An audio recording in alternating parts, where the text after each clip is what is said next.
विनायक द्विवेदी जी कानपुर से। श्री हरिवंश महाराज जी मेरा प्रश्न है कि मैं सरकारी पदों के चयन के लिए तैयारी कर रहा हूँ। काफी समय से तैयारी में लगा हूँ, लेकिन कभी कभी आत्मविश्वास की कमी और दिमाग में ये संशय आ जाता है कि जो मैं कर रहा हूँ वो सही चयन है या फिर इसमें बदलाव करना चाहिए। महाराज जी, इस परिस्थिति में हम मुझे तो क्या करना चाहिए? हम तो सिर्फ प्रिया प्रीतम भजन भगवत प्राप्ति। ना हमको अभी सरकारी नौकरी की है, ना हम करने का कोई लक्ष्य है, ना हम उसके विषय के ज्ञाता है। बचपन से भगवत मार्ग में रहे हैं। तो वैसे हमने तो एक बोर्ड में लिखवा रखा है कि आप हमसे प्रश्न केवल परमार्थ का, अध्यात्म का, भगवत मार्ग का करें।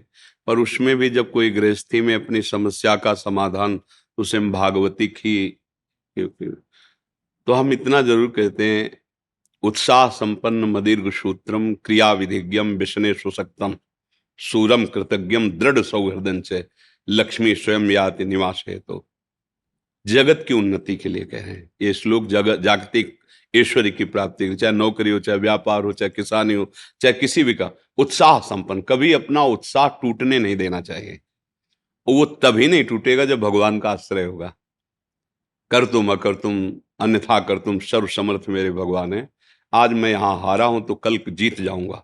उत्साह तभी आपका संपन्न रहेगा जब भगवद आश्रय है। उत्साह संपन्न, हर स्थिति में अपने को कभी निराश नहीं होने देना, कभी टूटने नहीं देना, कभी हारने नहीं देना। क्योंकि कभी संपत्ति का योग होता है, कभी विपत्ति का होता है, कभी अनुकूलता आती, कभी प्रतिकूलता आती, कभी जय आती, कभी पराजय आती है। ये द्वंद्व चलते रहेंगे, चाहे कोई भी हो, सबके जीवन में आते हैं। पर हमें उत्साह संपन्न बनना है। इसके लिए भगवद आश्रय अंदर से चलना चाहिए। हरि शरणम, हे भगवान मैं आपकी शरण में हूं। तभी आप इस लोक में उन्नति प्राप्त कर सकते हैं, उत्साह संपन्न हो सकते हैं। नहीं तो उत्साह विजय में दिखाई देती है, अनुकूलता में दिखाई देती है, हार में कहाँ उत्साह दिखाई, सब निराश हो जाते हैं।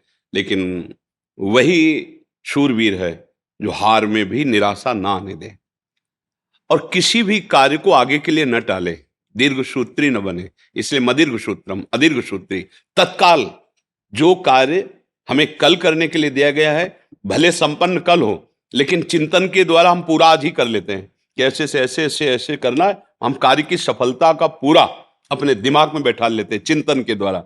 जैसे उत्तम रसोईया वही है जो बनाने के पहले दिमाग में बना ले। उत्तम कार्यकर्ता वही है जो कुछ भी कार्य करने के पहले दिमाग में पूरा उसका निश्चय कर ले। ऐसे ही मदीर्घ सूत्रम, किसी कार्य को आगे टाले ना। अगर इस संसार में उन्नति प्राप्त करनी, हमें परीक्षा 1 महीने बाद देनी है, लेकिन आज ही प्रश्न कर लिया जाए तो उसका उत्तर हम दे देंगे, ऐसी तैयारी रखनी चाहिए। कल के कार्य को आज ही संपन्न करने की वृत्ति रखना है। क्रिया विधिज्ञम, जिस कार्य में लगे उसको विधान से करे, मनमानी नहीं। चाहे वो पढ़ाई हो, चाहे वो व्यापार हो, चाहे वो किसानी हो, अलग अलग विधान होते हैं ना। व्यापार का अलग विधान होता है, नौकरी का अलग विधान होता है। अलग अलग जो विधान है, जो सिस्टम है, बिल्कुल ठीक उसके अनुसार आपको ज्ञान होना है। क्रिया विधिज्ञम, और जो कार्य आपको दिया गया है वो एकाग्र होकर करें। व्यसने स्वशक्तम, आपको जो व्यापार है, जो भी कार्य दिया गया, पढ़ाई जो नौकरी, उसमें आसक्त हो जाइए संसारिक उन्नति के लिए। कि अगर हमें आर्मी में जाना है तो जो कल हमारी परीक्षा होगी उसको हम जानकारी करके पहले आज ही हम उसमें पुष्ट हो जाते हैं।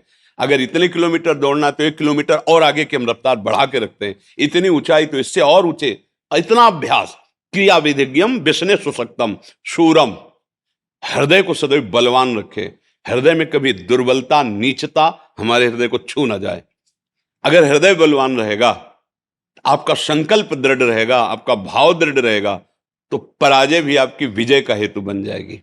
शूरम और कृतज्ञम, अगर कोई आपका उपकार करता है तो कभी विश्वासघात न करे, उसका कृतज्ञ रहे। अगर एक बार भी उसने कोई हमें धर्म की शिक्षा दी, हमारे को बचाया, हमारे को वो सत्य मार्ग पर, तो हम सदैव कृतज्ञ रहें। हम ऐसा विश्वासघाती स्वभाव हमारा ना हो। दृढ़ सौहृदय, पूरा परिवार या मित्र मंडली, हम ऐसे आचरण करें कि वो हमें प्यार करे सौहृदय से, कि यार ये तो अपना बंदा इतना विश्वसनीय है कि अगर किसी भी तो इससे धोखा नहीं हो सकता। अगर ऐसे स्वभाव वाला व्यक्ति है तो जो पद चाहे उसे प्राप्त हो सकता है, भगवान का आश्रय और इन लक्षणों का जीवन में, फिर निराशा नहीं, फिर निराशा नहीं होगी। अगर आप अच्छे आचरण नहीं करेंगे, पाप कर्म करेंगे, तो जो बचे हुए सुकृत हैं वो भी नष्ट हो जाएंगे। अगर जो उन्नति का मार्ग है वो भी पतन के मार्ग में बदल जाएगा। ये कर्म भूमि है ना, हम अच्छे कर्म करें, पतन का नंबर आ रहा है, मान लो पाप का नंबर आ रहा है, तो पतन के लिए गिराने की कोशिश करेगा, लेकिन आपका ये नया कर्म आपको बचा लेगा, आपको उठा देगा। भगवद आश्रय और सत्य आचरण करना, कभी भी निराश ना होना, देखो कहीं पराजय नहीं होगी। और ये बात अच्छे से समझ लो कि दिन और रात जरूरी है। दिन ही दिन रहे तो ठीक नहीं, रात ही रात रहे तो ठीक। ऐसे इस सृष्टि में दुख और सुख, जय और पराजय, द्वंद्व चलते रहते हैं, इनमें निराश ना होवे। कभी ऐसी भी परिस्थिति आ सकती है कि दुखद ही दुखद वातावरण, फिर भी धैर्य रखे। वो धैर्य वही रख सकता है जो भगवान का आश्रय ले, नाम जप करता है, भगवद आश्रित। इसीलिए कहते चाहे विद्यार्थी हो, चाहे व्यापार हो, करो कुछ भी करो, भगवान का आश्रय ले लो और नाम जप करो, तो तुम्हें बहुत सपोर्ट मिल जाएगा, तुम टूटोगे नहीं। जैसे किसान की खेती नष्ट हो गई, उसने आत्महत्या कर दी, विद्यार्थी फेल हो गया, वो आत्महत्या के लिए तैयार। छोटी छोटी बातों में लोग अपने जीवन को नष्ट कर रहे, क्यों? भरोसा अविनाशी का नहीं है, प्रभु का नहीं है, बुद्धि में अध्यात्म का ज्ञान नहीं है। इसलिए पार्थिव भोगों के नाश होने पर, जिनका नाश होना सत्य है, वो नष्ट होंगे ही, उसमें हम अपने को नष्ट कर देते हैं। अरे आज फेल हो गए तो हम और पढ़ाई करेंगे, आज हमारा फसल नष्ट हो गई तो अगली बार और पैदा करें। अपने जीवन को नष्ट कर देना उसका कोई हल थोड़ी है। तो इसलिए अच्छे बनो, नाम जप करो, भगवद आश्रित रहो और इन बातों को समझो। हमारा उद्देश्य आप लोगों से बात करना, भगवान का चिंतन, भगवद वार्ता, सत्य मार्ग में चलना है। तो क्या हमें संसार का तो ये ज्ञान है नहीं, क्योंकि हम गए ही नहीं संसार मार्ग में, बचपन से इधर चले। तो हम शास्त्र के अनुसार तो बोल सकते हैं। अब आप किसी ऐसे विषय संसारी, तो हम गए नहीं, हम उसको जानते ही नहीं, तो कैसे उस विषय पर बोले जी।